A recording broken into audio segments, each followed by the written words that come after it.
acerca de la iglesia cristiana, lo que pueden encontrar ustedes en cualquier libro, en la Enciclopedia Británica, metiéndose a cualquier página del Vaticano o del protestantismo, ¿verdad? O del hinduismo, etcétera, etcétera.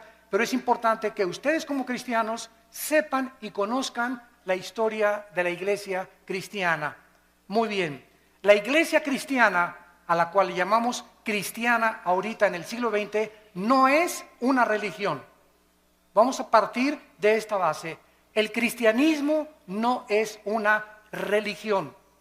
Religiones son el hinduismo, el budismo, el catolicismo romano, etcétera, etcétera. El cristianismo no es una religión, es una relación personal, viva y dinámica con un hombre. Tú puedes ser católico y no ser cristiano. Puedes ser protestante y no ser cristiano.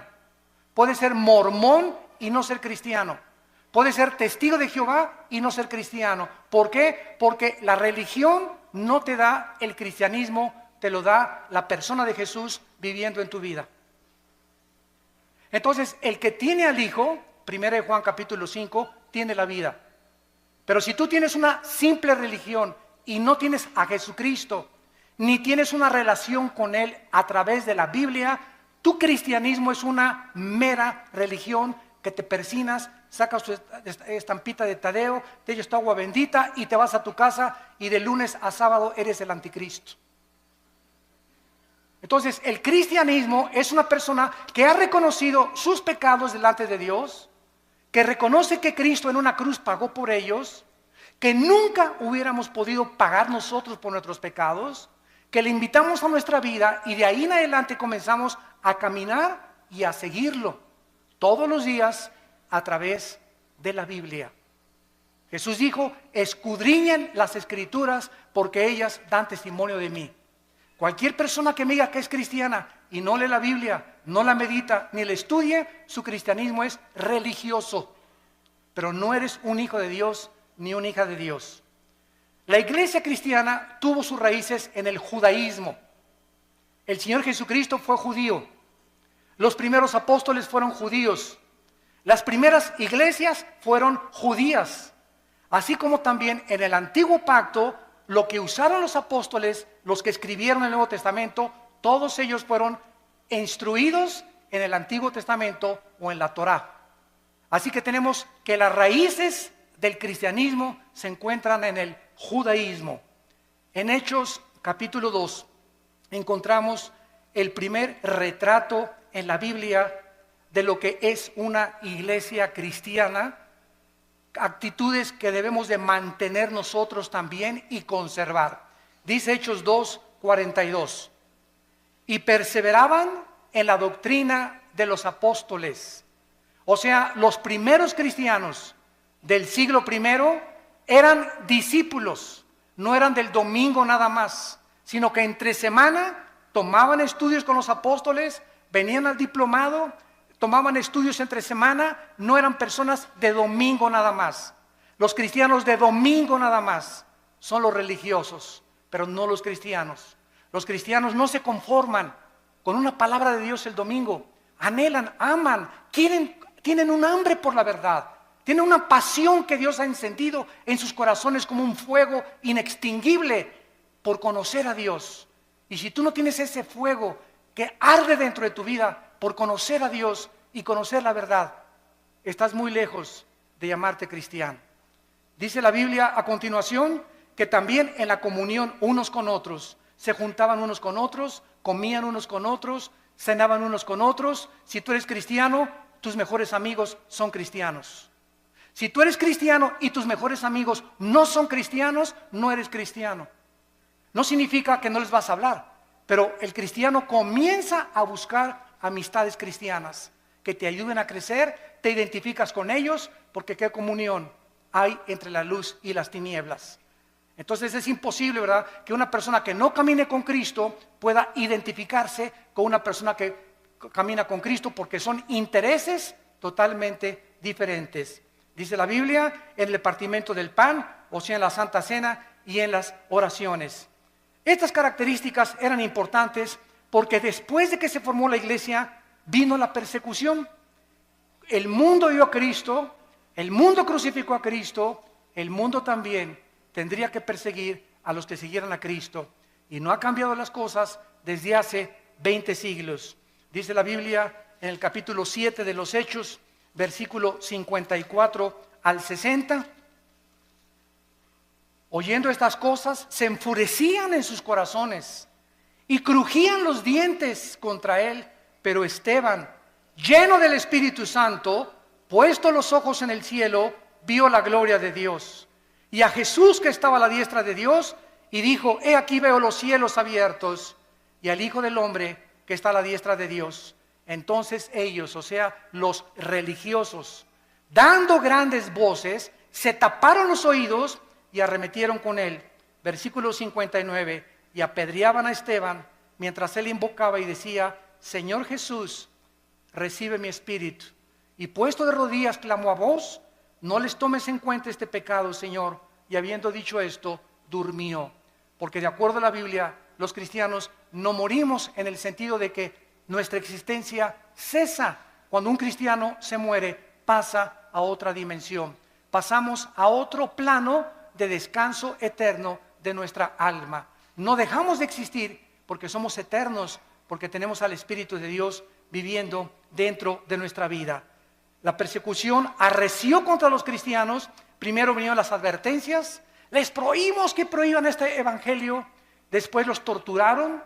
Comenzaron los azotes y después la muerte. El primer mártir, lo acabamos de leer, se llamó Esteban. La persecución oficial contra la iglesia cristiana comenzó en el año 64 después de Cristo por el emperador romano Nerón. Duró 6 días y 7 noches. Nerón asesinó a 2 millones de cristianos. Ellos fueron quemados en los parques públicos, los echaban a perros rabiosos, los metían a un coliseo donde abrían la puerta a los leones, a los tigres, a las hienas, a perros rabiosos, para que ahí se los comieran y los deshicieran. Y desde ahí en el coliseo romano los cristianos, cuando Nerón estaba desde su trono mirando todo, les gritaba: ¿por qué ustedes no me reconocen que yo soy Dios? Y decían los cristianos: solo hay un Dios, el Dios y Padre de nuestro Señor Jesucristo. Y los cristianos del siglo I veían cómo venía el león y le arrancaba a su hijo de 5 años la cabeza enfrente de ellos.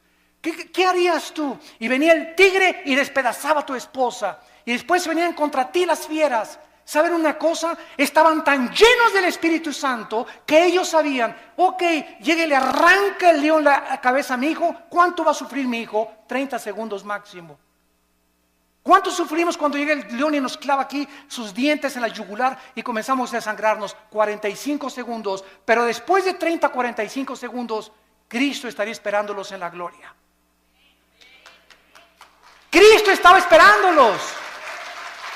La resurrección de Cristo, el hecho de que supieran que Cristo había resucitado de los muertos, fue lo que les impulsó y lo que les llenó de ánimo y de valor para enfrentarse a la muerte.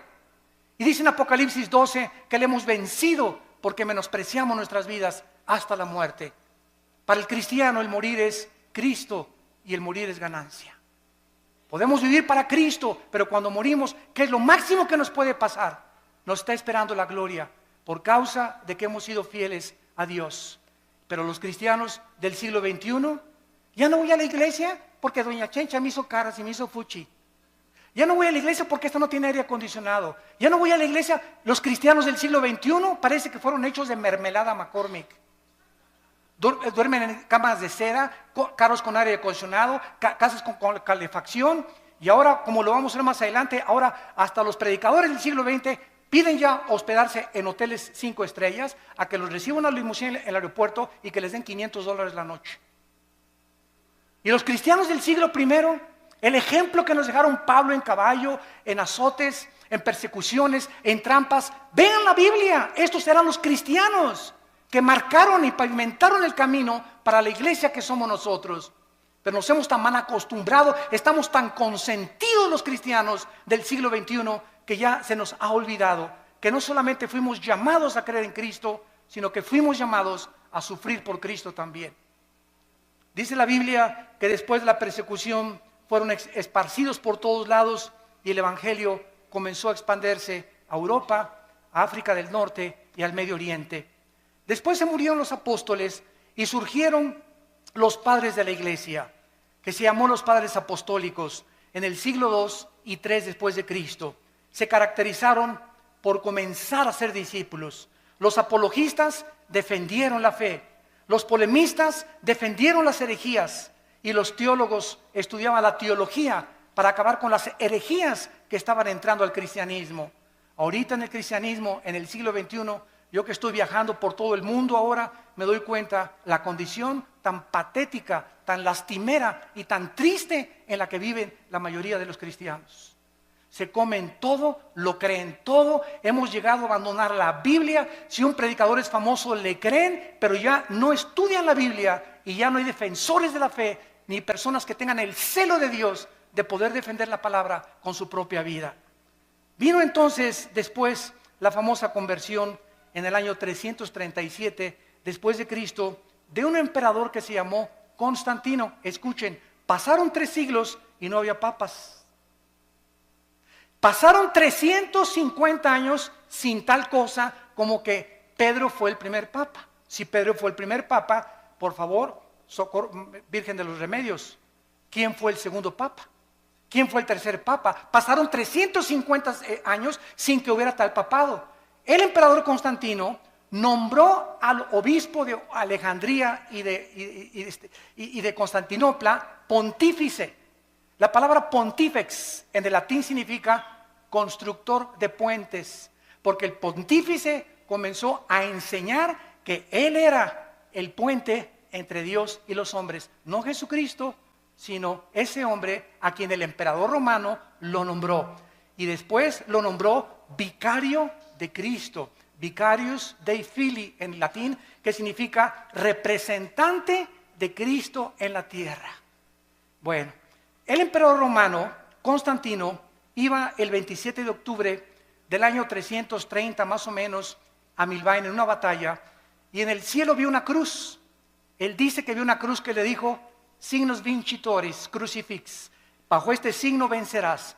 Constantino cesa la persecución del imperio romano contra los cristianos, ya no los persiguen a los cristianos, y él absorbe el cristianismo constantino como la religión oficial del imperio romano.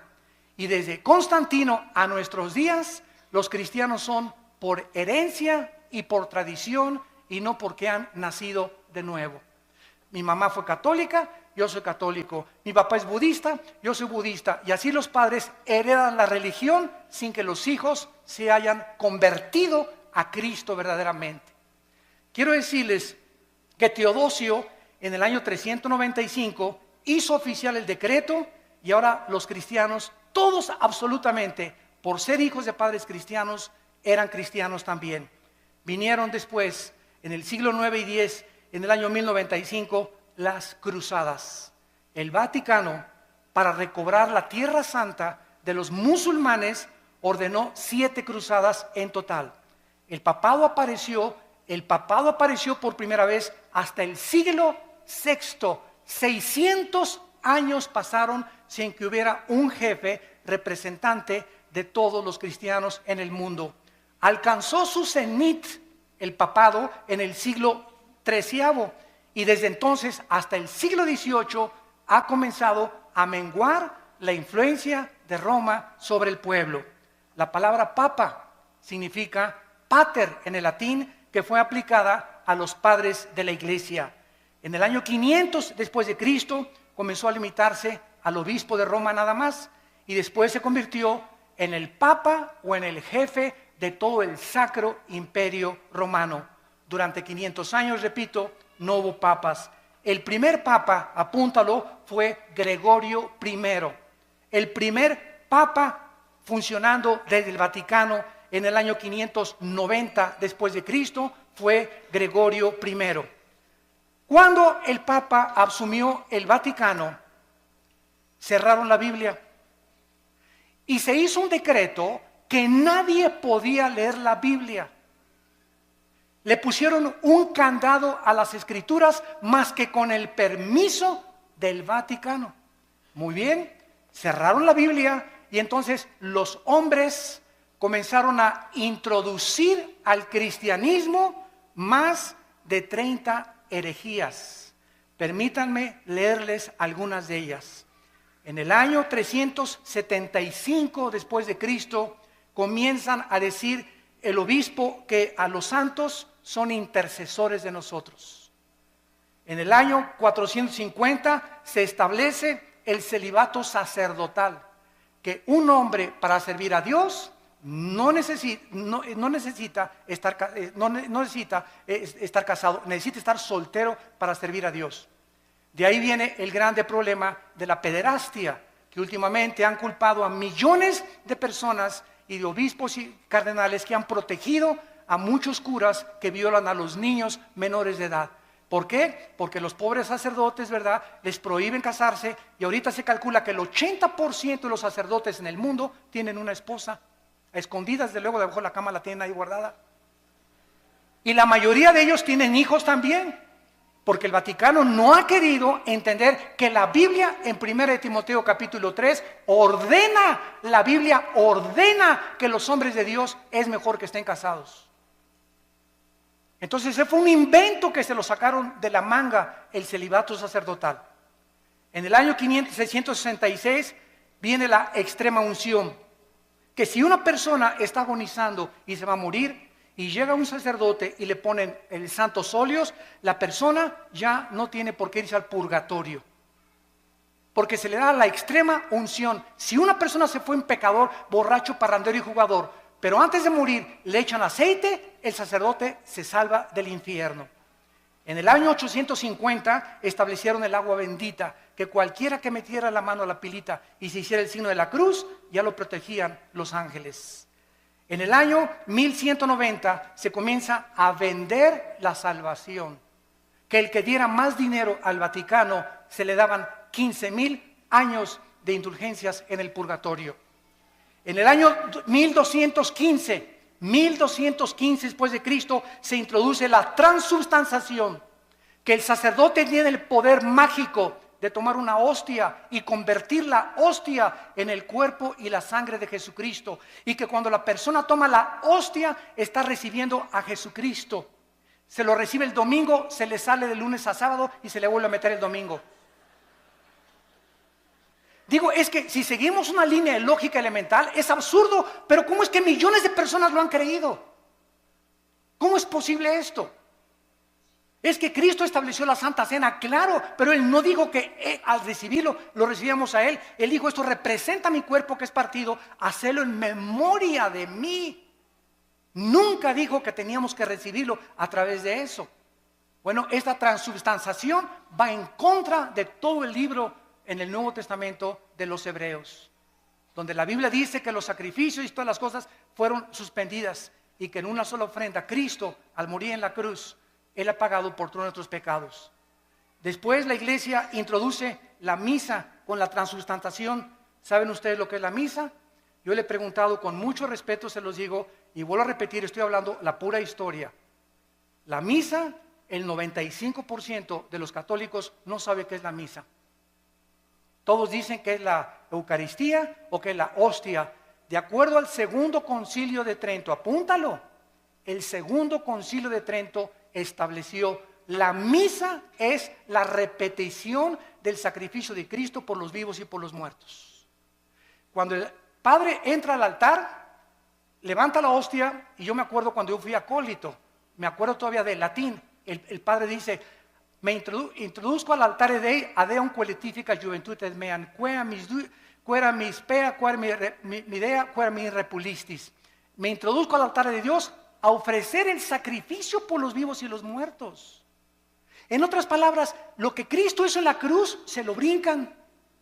Y están matando a Cristo, volviendo a repetir el sacrificio de Cristo por los vivos y por los muertos. Esto es lo que es la misa. Por eso a los cristianos se nos prohíbe en Efesios 5, en 2 Corintios capítulo 6, que no hay comunión entre la luz y las tinieblas. No podemos los cristianos participar de un rito donde están ofendiendo lo que hizo Cristo en la cruz del Calvario. En el año 1303 se declara la peor de las herejías, que fuera de Roma no hay salvación. Que es la iglesia la que salva, no Cristo. La iglesia romana es la única que puede salvar. 1546 se agregan a la Biblia los libros apócrifos, que son más de 11 libros que no fueron aceptados como el canon de los padres apostólicos. En 1860 se declara la infalibilidad papal. ¿Qué significa? Que el Papa no puede cometer errores al hablar ni al dar una encíclica. Lo que el Papa dice es Dios hablando. En 1860 se decretó que la misa, fíjense ustedes, que el Papa es infalible, que no puede equivocarse. Muy bien, pasan aproximadamente como un siglo, 1960 y 61, y el Papa Juan XXIII, un Papa gordito, a mí me caía muy bien porque era muy honesto. El Papa Juan XXIII, por primera vez desde el año 350 después de Cristo, por primera vez en la historia, el Papa Juan XXIII, en 1961, abre la Biblia. Y comienza a leer y comienza a decir, ah caray, ah Chihuahua, cuánto apache. Dios mío, pero ¿qué es esto? Dios mío, pero ¿qué es esto? Dios mío, pero este libro lo hemos abandonado. Y entonces el Papa Juan XXIII manda quitar la misa en latín. Y ya no se da en latín la misa. Ustedes que son de los 50 o que eran niños en aquella época se acordarán que entrábamos a la misa y era en latín. Ahora es en cualquier lado. El Papa Juan XXIII manda quitar las imágenes de las iglesias. Porque él se da cuenta que los santos no merecen nuestra adoración. ¿Cómo nos vamos a hincar delante de una estatua? Y manda quitar las estatuas de todas las iglesias. Hay muchas que los siguen todavía llevando porque son iglesias muy radicales. Pero el 80% de las iglesias católicas en el mundo ya no tienen imágenes más que de María de vez en cuando. El Papa se declara infalible.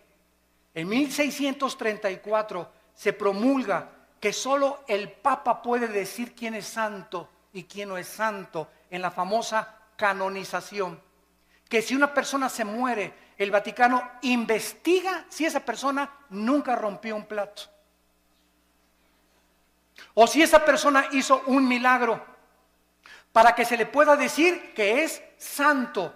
Si tú lees el Nuevo Testamento, y les digo a todos mis hermanos católicos en el mundo que nos escuchan, que son verdaderamente cristianos, todas las epístolas a los Corintios, a los Efesios, a Filipenses, a Colosenses, a Tesalonicenses, comienza Pablo a los santos de Corinto, a los santos de Filipo, a los santos de Efeso. La Biblia nos declara santos en vida, no después de muertos. ¿Por qué? Porque la palabra santo no significa que seamos buenos. La palabra agios en el griego, que se tradujo santo, significa apartados para el servicio de Dios. De buenos no tenemos nada más que a Jesús dentro de nosotros, porque somos unidos dentro de maldad. Y por eso no podemos confiar en la maldad tan grande que tenemos dentro todos nosotros. Lo único bueno que existe en nosotros es la vida de Jesús. Por eso el Espíritu Santo quiere que dejemos vivir a Cristo y morir nosotros a la carne y crucificar nuestras pasiones y deseos para que la vida de Jesús se pueda manifestar a través de nuestra carne mortal. Esa es la vida cristiana, dejar vivir a Jesús mi vida. No ya yo, sino Cristo vive en mí. Y lo que vivo ahora en la carne, lo vivo en la fe por el Hijo de Dios. En el año 2000, que nos toca a todos nosotros, el Papa Juan Pablo II declara a María corredentora junto a Cristo de nuestra salvación. No solamente Cristo murió por nuestros pecados, María también. Los cristianos, déjenme decirles, respetamos a la Virgen María, más que cualquier católico. Los católicos le han dicho de los remedios, de los lagos, de Zapopan, de la Macarena, de los remedios, y le han puesto nombres de Guadalupe, y la Virgen no se llama Lupita, ni se llama de Zapopan, la Virgen se llama María. Y nosotros la respetamos como la madre de Jesús y como una mujer increíblemente humilde. Pero ella no murió por sus pecados. Ella en Lucas capítulo 2 y esto está en las Biblias católicas, dice: me regocijo en Jesús mi Salvador. María le llama a su hijo su Salvador. ¿Cómo es posible que podamos creer que ella también está pagando por ella no fue crucificada? Es Cristo el único que merece la gloria, el Hijo de Dios.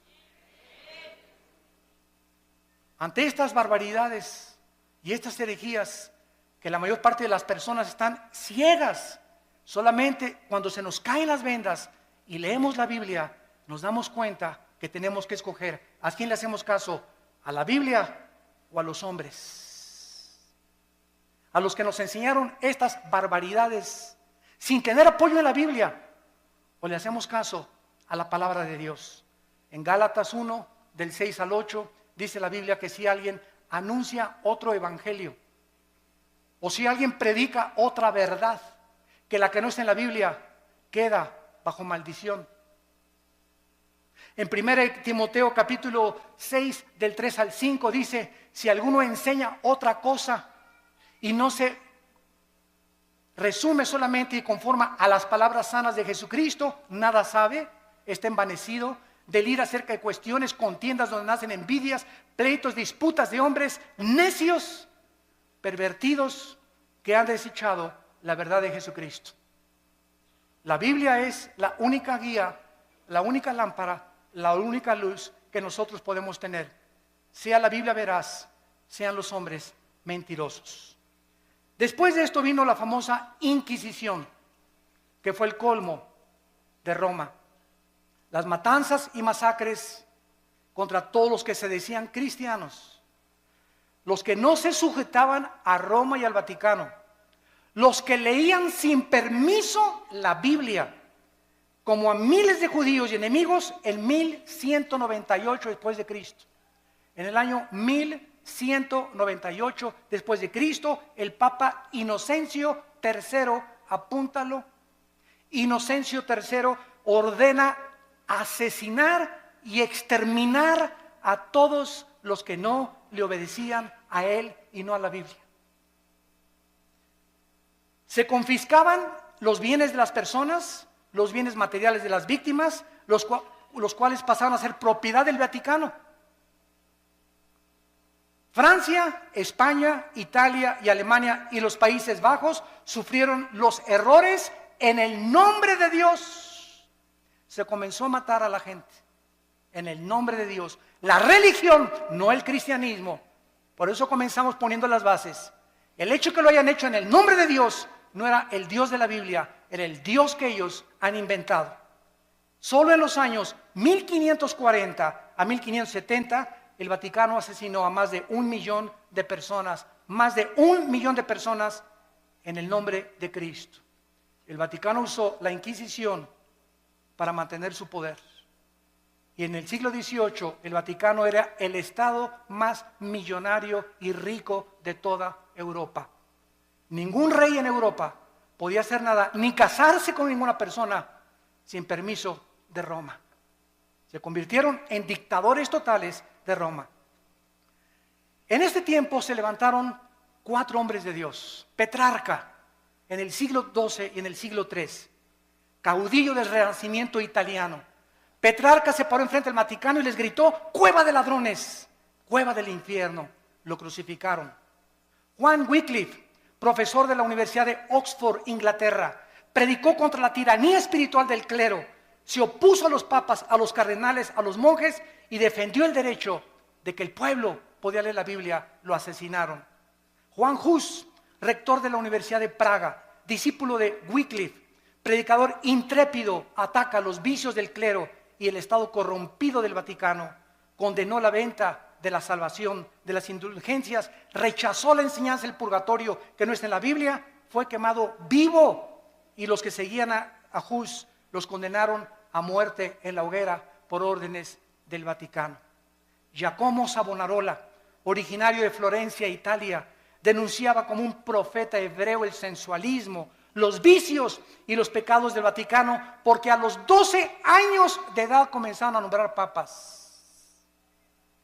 Había papas que tenían 12 años de edad, eran niños y los hicieron papas. y nombraron a más del 45% homosexuales. Jefes de la iglesia y representantes de Dios en el mundo. Giacomo Savonarola quiso acercarse al Papa Alejandro VI, apúntalo, el Papa Alejandro VI le dice a Giacomo Savonarola: te ofrezco hacerte cardenal si te callas la boca. Él dijo: no me callo. Lo ahorcaron y lo quemaron en la Plaza Mayor de Florencia, 19 años antes que Martín Lutero publicara sus 95 tesis en la Catedral de Wittenberg, Alemania. Y así llegamos al año 1550, 1546-50, cuando un monje llamado Martín Lutero vivía en Alemania y quería ser monje, un hombre sincero. Y pasó por Alemania un hombre llamado Juan Tetzel. Y Lutero oyó desde el convento donde él estaba recluido que este hombre que envió el Vaticano traía una caja y pasó por todas las calles de Berlín y por todas las calles de Alemania anunciando: en el momento que ustedes pongan un chelín en la bolsa que traigo aquí en esta cajita, el Vaticano les va a quitar 5,000 años de purgatorio. Cuando Lutero oyó que el Vaticano estaba vendiendo la salvación, se horrorizó. Y entonces, de alguna manera, una Biblia llegó a sus manos y leyó en Romanos 1:17: el justo por la fe vivirá. No por las obras ni por lo que demos a la iglesia, sino por lo que Cristo hizo en la cruz. Entonces, él se levantó totalmente del monasterio, se salió y fue a la catedral de Wittenberg y escribió Lutero las 95 tesis que decían: esto dice la Biblia, esto dice el Vaticano. Lo clavó en la catedral de Wittenberg en Alemania, pues se armó la revolución. Agarraron las tesis, se las mandaron al Papa, y pues ya saben ustedes, ¿verdad?, que lo mandan llamar a Martín Lutero, y el Papa Sixto IV en el año 1476 había iniciado la doctrina de que se podía comprar la salvación con dinero. ¿Se parece a la iglesia del siglo XXI? Al ratito llegamos para allá. La venta de estas indulgencias era un permiso para pecar. O sea, tú puedes ser adúltero, tú puedes fornicar antes de casarte, pero si das dinero, se te perdonan los pecados. En 1517, Juan Tetzel comenzó a perdonar a todo mundo, y en el 31 de octubre de 1517, Martín Lutero clava las 95 tesis en Alemania. El Papa León X excomulga a Lutero porque Roma podía mandar al infierno a los que ellos querían. Se llama la excomunión. Y le dijo a Lutero: te damos un mes, Lutero, para que te retractes de lo que acabas de decir.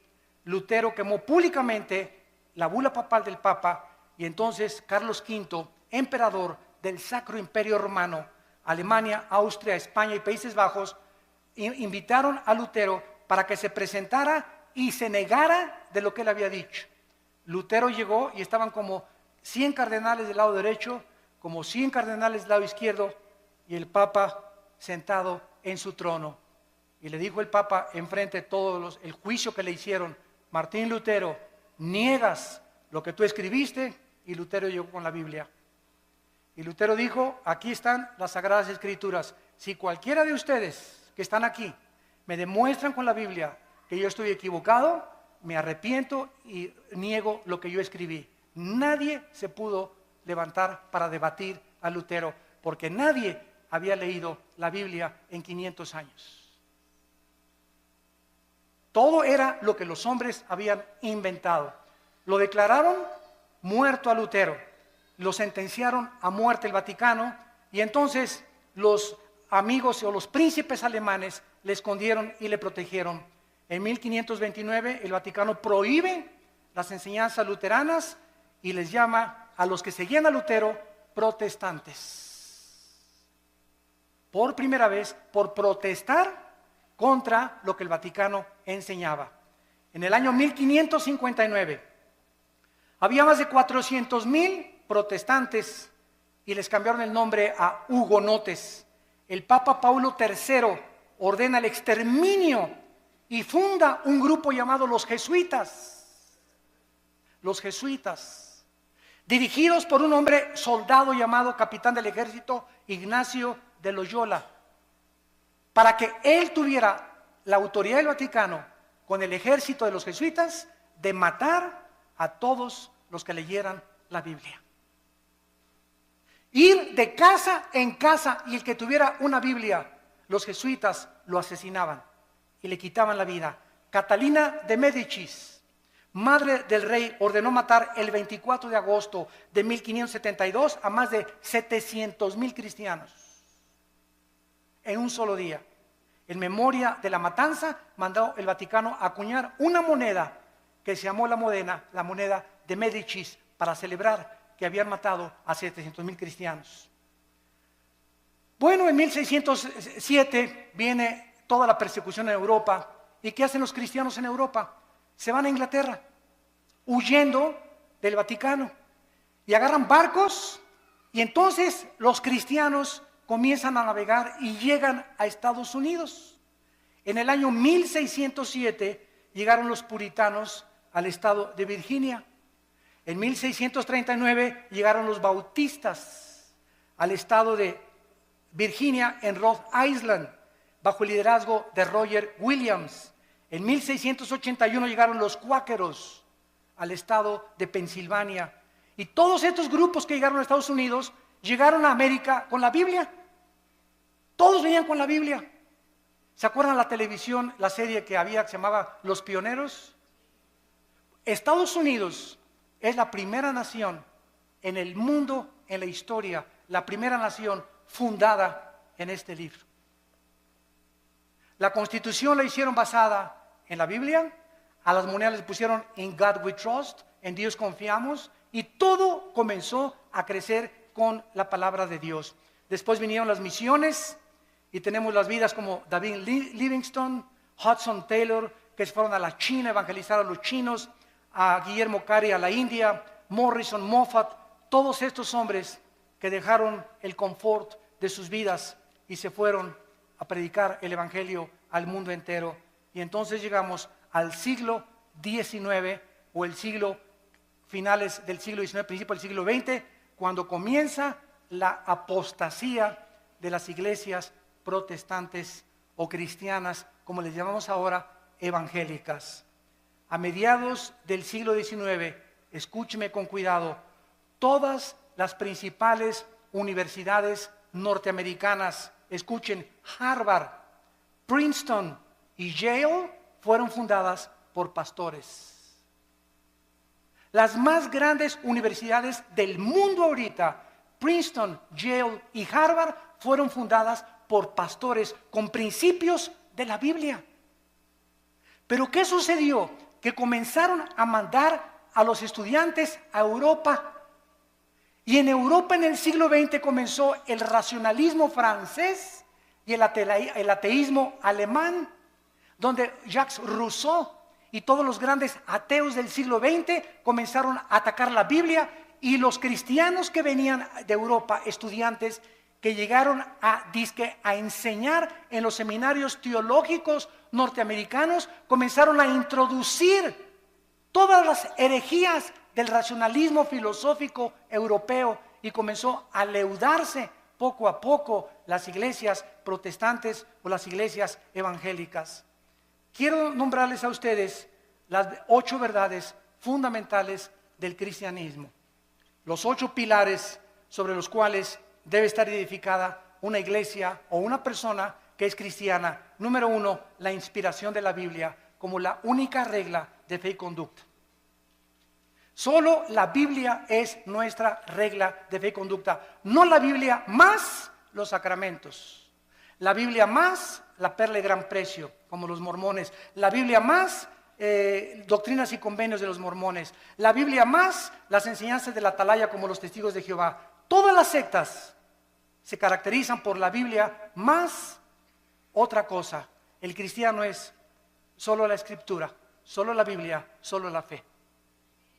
En segundo lugar, el nacimiento virginal de Cristo. Cristo nació virginalmente mediante una virgen llamada María. Número 3, la deidad de Cristo. Cristo tenía dos naturalezas, la naturaleza humana, que fue la que murió en la cruz, y tenía la naturaleza divina. Jesús dijo, el que me ha visto a mí, ha visto al Padre. Número 4, la doctrina de la Trinidad. El Padre, el Hijo y el Espíritu Santo son la misma esencia, manifestado en tres diferentes personas. Número 5, la resurrección de Jesucristo corporal. Los testigos de Jehová enseñan que resucitó en gases. Nosotros decimos, la Biblia dice que resucitó físicamente. Número 6, la salvación por gracia sin las obras de la ley. Ahora hay una doctrina en el cristianismo que se llama que se puede perder la salvación. Cuando una persona me dice, ahora que estuvimos mi hermano y yo en un país de Sudamérica, teníamos ahí como 500 pastores y todos me preguntaron, hermano Alducin, ¿se pierde la salvación? Y yo les dije lo siguiente, es tan fácil como esto. Roma dice, la salvación más los sacramentos igual a la salvación. O sea, es por gracia, pero también las obras te dan la salvación. Esa doctrina entró a nuestras iglesias. Y ahora los que dicen que se pierde la salvación, dicen esto, no, yo acepto que Cristo me salvó por gracia, pero me tengo que portar bien y ya no tengo que pecar para poder entrar al cielo. O sea, están agregándole méritos a la obra de Cristo. Hay 5 pasajes en el Nuevo Testamento que implican o que parecen enseñar que se pierde la salvación. Como Apocalipsis 3:5, el que no venciere será borrado del libro de la vida. A ver, hermano, aquí dice que será borrado el libro de la vida. Le digo, mira, léelo con cuidado, por eso tenemos que estudiar la Biblia. ¿Quiénes va a borrar del libro de la vida? Los que no son vencedores. Ah, pues sí, ¿verdad? ¿Y quiénes son los vencedores? 1 Juan 5, 4 y 5, los que somos hijos de Dios. Entonces, claro que los somos hijos de Dios, nunca van a ser borrados del libro de la vida. Ah, pues chino, chavieso. Y así comenzamos a ver que cada pasaje que usan para disque enseñar que se pierde la salvación, lo sacan fuera del contexto y hacen un pretexto de la palabra de Dios. Número 7, la redención es por la sangre de Cristo, no por la misa ni por ninguna otra cosa. Y número 8, necesitamos nacer de nuevo. El ser humano necesita ser regenerado para entrar al reino de Dios. Muy bien, y terminamos con lo que es la apostasía de la iglesia en el siglo XXI. Abróchense el cinturón. Ahora voy a hablar lo que está pasando en las iglesias cristianas y que necesitamos nosotros los predicadores pasarle la estafeta a nuestros jóvenes, a la segunda generación, y volver a enseñarles a que regresemos a la Biblia otra vez, porque los cristianos del siglo XXI estamos abandonando la Biblia. Y si estamos criticando a Roma que vende la salvación, yo conozco iglesias cristianas que venden la salvación. Ya no tenemos por qué jactar ni presumir que somos mejor que el Vaticano. Por eso les dije, les voy a hablar la verdad. Yo conozco iglesias que venden la salvación y predicadores en la televisión que te venden la salvación. Si tú les mandas $50. En 1960-70 comenzó un cura católico en Centroamérica llamado Camilo Torres. Yo admiro a este hombre. Él era sacerdote católico. Él no conocía la Biblia, pero él estaba harto de la pobreza. Y que él no podía cambiar con lo que Roma le decía la vida de toda la gente pobre en Centroamérica, Guatemala, Honduras, etcétera, etcétera. Entonces Camilo Torres, ¿saben lo que hizo?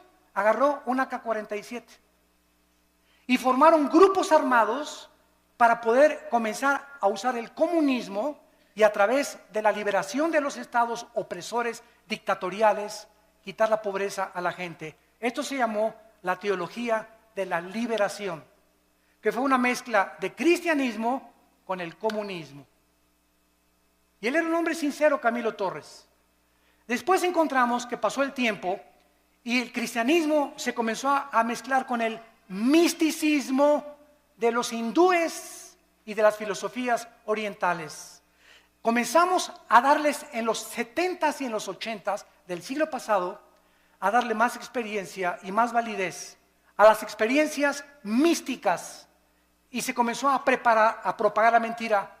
No vamos a hablar de doctrinas, las doctrinas nos dividen. Si leemos las cartas de Timoteo, le dice Pablo a Timoteo, predica la doctrina.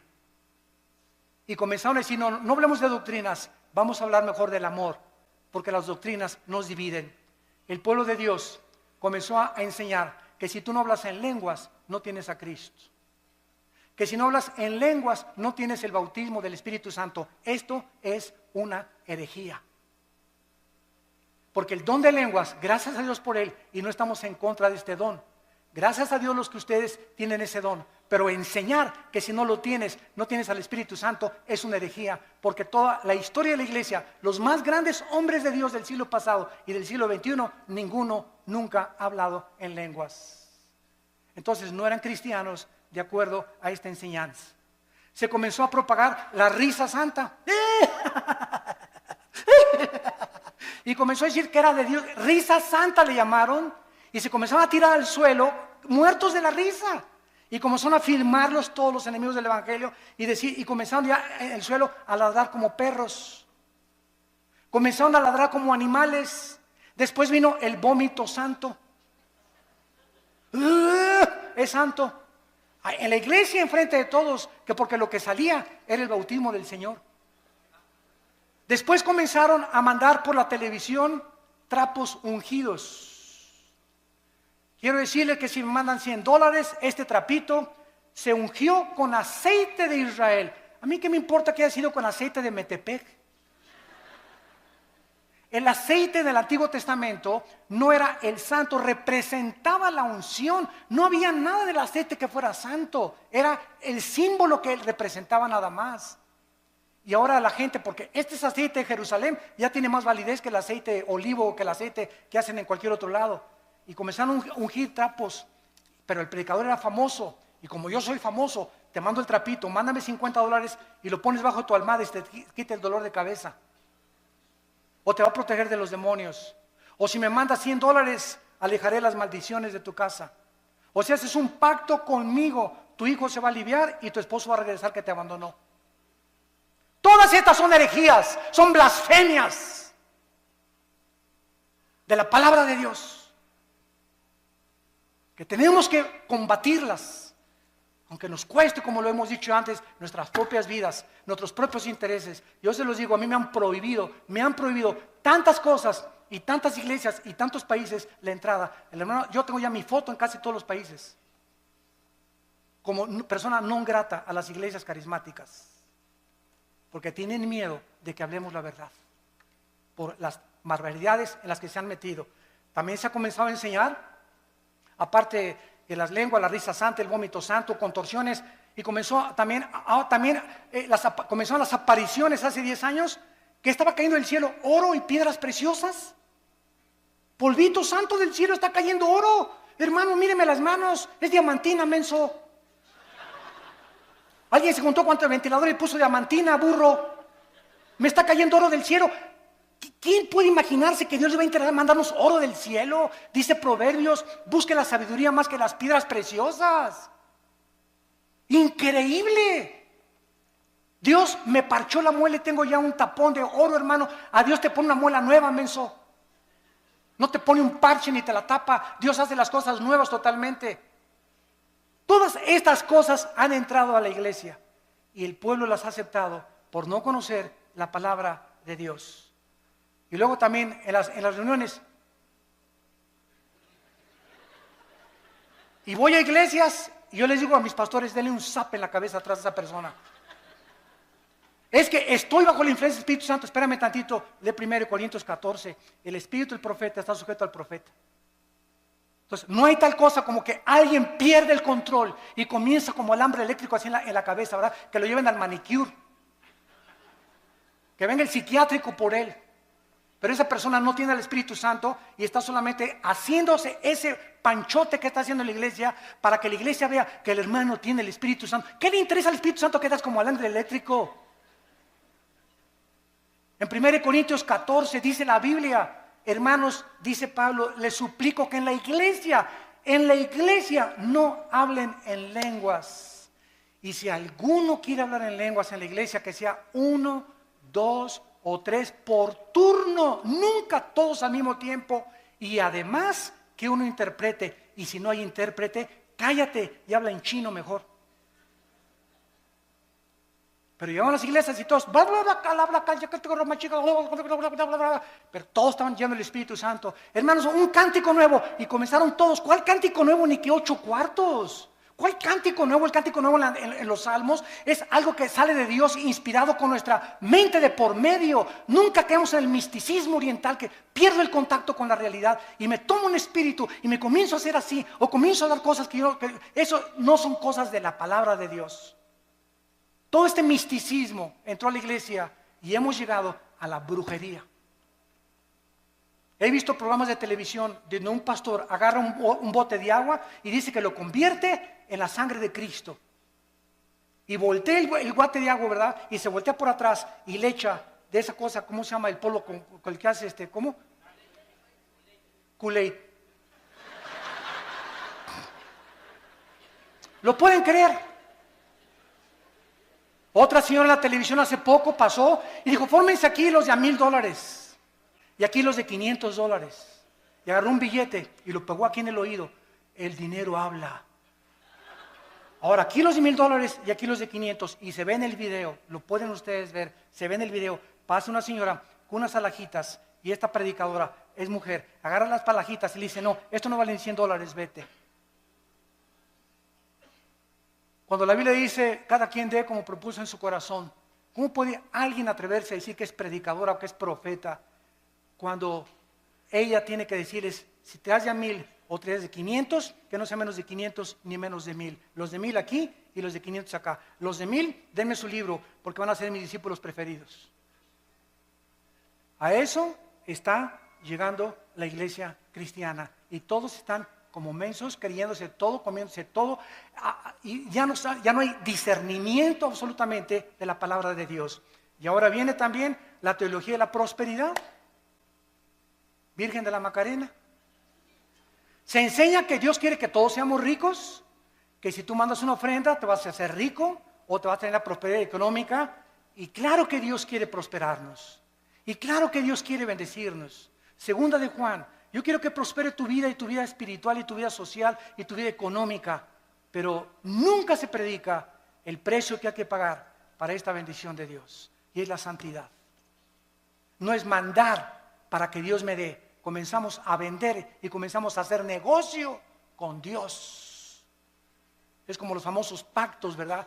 Los pactos ya se acabaron. A Dios le haces promesas, los pactos los inicia Dios. Ya no hay ninguna cosa que un hombre haga pactos con Dios. Hacemos los pactos nosotros, ya estamos bajo el pacto de sangre y ese pacto es incondicional. Ya no hay ningún otro pacto que hacer más que obedecer las sagradas escrituras. Cobrar por predicar. Me hablan el otro día de un país de Sudamérica. Hermano Alducin, lo invitamos a una cruzada aquí. Sí, con mucho gusto voy a orar. ¿Cuántos van a ser sus honorarios? ¿Cuánto van a ser sus honorarios? Me preguntan muchos pastores que nos están oyendo por televisión también. ¿Cómo que cuántos son mis honorarios? Pues sí, hermano, es que los predicadores que hemos invitado nos cobran $500 la noche con traje oscuro, con traje azul. Si quieren que llore, $50 más. Da risa, ¿verdad? Pero es la verdad. Que los recojamos en limusín, de desayuno, queso, cottage con uvas nada más, con agua de una tal marca, que los transportemos en helicóptero, y el que trae avión, que le paguemos $10,000 para la gasolina del avión. O sea, el hermano viene nomás 3 días y le pagan la gasolina de un mes. Y les digo a los hermanos pastores, esos son mercenarios del Evangelio. Mercenarios del Evangelio, blasfemos del Evangelio.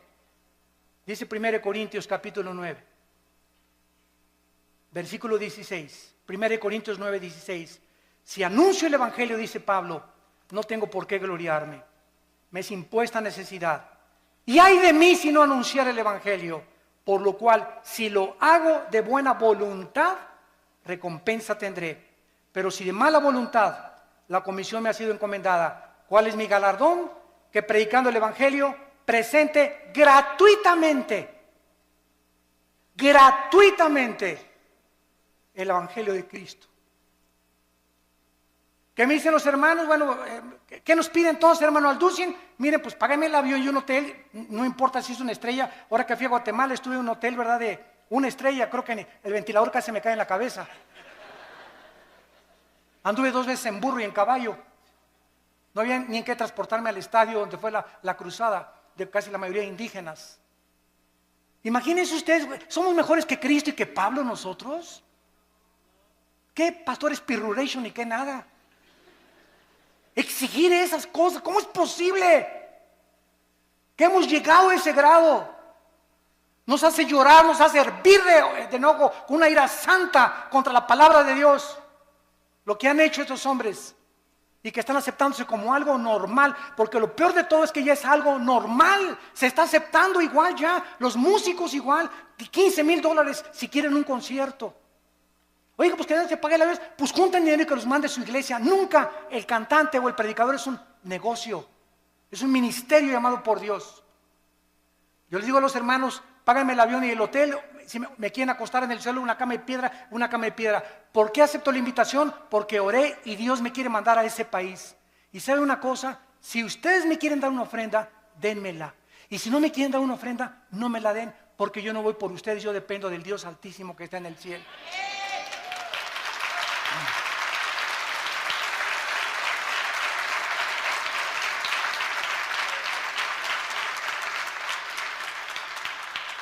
Recuerdo una vez regresando de una iglesia del centro de la República Mexicana, hace muchos años, venía con mi hijo Alan que estaba chiquito. Tuve 8 días predicando en una cruzada en una ciudad, me reservo el nombre, y también los hermanos no me dieron ni para la gasolina. Tenía una combi vieja en aquel tiempo. Cuando pasábamos, Alan y yo tuvimos que empeñar nuestros zapatos que traíamos y el reloj que traía para pagar la caseta y regresar a casa. No me dieron ni para la gasolina y los bendije. Y no guardé rencor contra ellos. A los 3 días me llegó un cheque por el triple lo que me hubieran querido dar. Nuestra provisión. ¿De dónde viene nuestro socorro? ¿De dónde? Acuérdate de eso. Acuérdense de eso, predicadores que me están escuchando. Nuestro socorro viene de arriba, no de los hombres, ni el aplauso de los hombres también. Y finalmente hemos llegado ya al final del siglo XXI, donde ahora la última herejía se llama el ecumenismo. Predicadores cristianos están permitiendo que ministros católicos, budistas o de otras religiones ocupen los púlpitos cristianos. Estamos uniéndonos, dizque para que todos seamos uno. Espérame tantito, podemos ser unos mediante la verdad. No, el amor sin la verdad no es amor, es pasión. Y es solamente algo que brota de la carne. Es que mis hermanos católicos, mis hermanos mormones, espérame tantito, dice la Biblia que hermanos somos los que tenemos a Cristo. No le llames hermanos a cualquiera, todos somos criaturas de Dios, pero a los que le recibimos nos dio la potestad de ser hechos hijos de Dios. Así que, discúlpame, pero no eres mi hermano. Eres mi hermano si tienes a Cristo en tu vida. Y esto es lo que nos muestra la palabra de Dios. Yo soy el camino, dijo Jesucristo, yo soy la verdad y yo soy la vida. No hay ningún otro nombre dado bajo el cielo a los hombres en que podamos ser salvos. Hermanos en Cristo y los que nos ven por la televisión, es hora de regresar a la Biblia. Es hora de volver a desenterrar estas verdades escondidas que están siendo pisoteadas y aceptadas por el mundo entero. Aunque seamos desechados y rechazados, porque los hombres de Dios al final quedan solos en su vida. ¿Somos más grandes que Cristo? Abandonado por todos los discípulos. ¿Somos más grandes que Pablo? En una prisión en Roma, Pablo me abandonó, Alejandro, el calderero, el único que tenía era Timoteo. ¿Dónde están todos los que sané, dijo Cristo en la cruz? ¿Dónde están todos los demonios que le saqué a las personas? ¿Dónde están todas las personas que multipliqué el pan y les alimenté? Cristo murió solo en la cruz. ¿Somos mejores que Él? ¿Y por qué buscamos entonces la grandeza, el reconocimiento y el aplauso de los hombres? O una posición de autoridad en la iglesia. No busques grandezas, dice el profeta Jeremías. Busca a Jesucristo con todo tu corazón, con todas tus fuerzas y con toda tu alma, porque es el más grande mandamiento de todos. Oremos. Padre, te damos gracias por estas verdades de tu santa palabra. Levanta una generación nueva, Señor. Hombres inflamados y con la pasión del Espíritu Santo. Que contendamos ardientemente por la fe que nos ha sido dada una vez, nada más. Pero ustedes, amados, tengan memoria de las palabras que antes fueron dichas por los apóstoles de nuestro Señor Jesucristo. Que en los últimos tiempos vendrían burladores, andando según sus malvados deseos. Padres abandonando a sus hijos, madres abandonando a sus hijos, jóvenes dándole rienda suelta a sus pasiones sexuales, divorcios, pederastia y depravación moral. Estos son los que causan divisiones, los sensuales que no tienen al Espíritu. Pero ustedes, amados, edifíquense sobre vuestra santísima fe, orando en el Espíritu Santo. Consérvense en el amor de Dios. Esperemos la misericordia de nuestro Señor Jesucristo para vida eterna. Algunos que dudan, convéncenlos. A otros, sálvenlos arrebatándolos del fuego. Y de otros, tengan misericordia, porque aún su ropa está contaminada por tanto pecado. Y aquel que es poderoso para guardarlos sin caída y presentarlos sin mancha delante de su gloria con gran alegría, al único y sabio Dios, nuestro Salvador, sea gloria y majestad, imperio y potencia